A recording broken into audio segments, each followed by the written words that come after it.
Le bâtiment de la halle de la Visitation est situé à côté de l'église du même nom, érigée en 1751.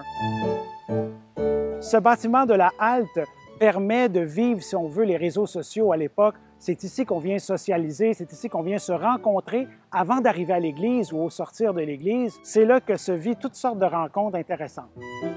Au début du 20e siècle, la maison va être transformée pour devenir la maison du sacristain qui voit l'entretien de l'église.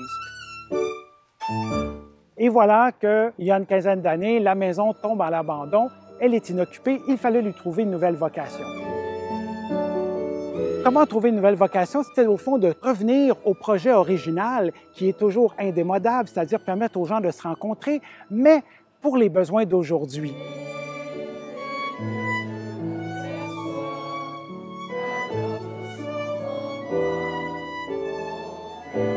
Pour réaliser ce projet, le conseil d'administration de la paroisse a invité Jocelyn Doff, architecte, et moi-même à venir leur faire part de nos suggestions pour redonner le cachet historique à cette maison qui en avait bien besoin. Le projet de halte met en valeur les composantes de l'ancien bâtiment qui était le presbytère de 1787 et qui ont été récupérées pour le bâtiment actuel, construit un siècle plus tard.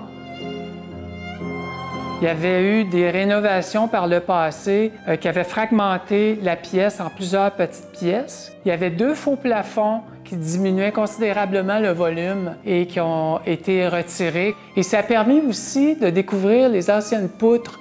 Les murs de pierre ont été partiellement découverts. Plusieurs épaisseurs de plancher ont été retirées pour redécouvrir le plancher d'origine. La rampe d'escalier provient de l'ancienne maison Saint-Janvier.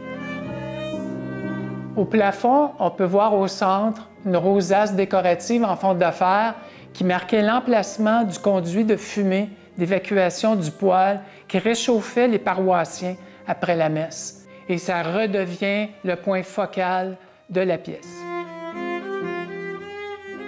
Le projet de halte exploite le plein potentiel d'un bâtiment pour des besoins contemporains et modernes. Et aussi, c'est un hommage aux anciens constructeurs et concepteurs d'autrefois qui réutilisaient les matériaux.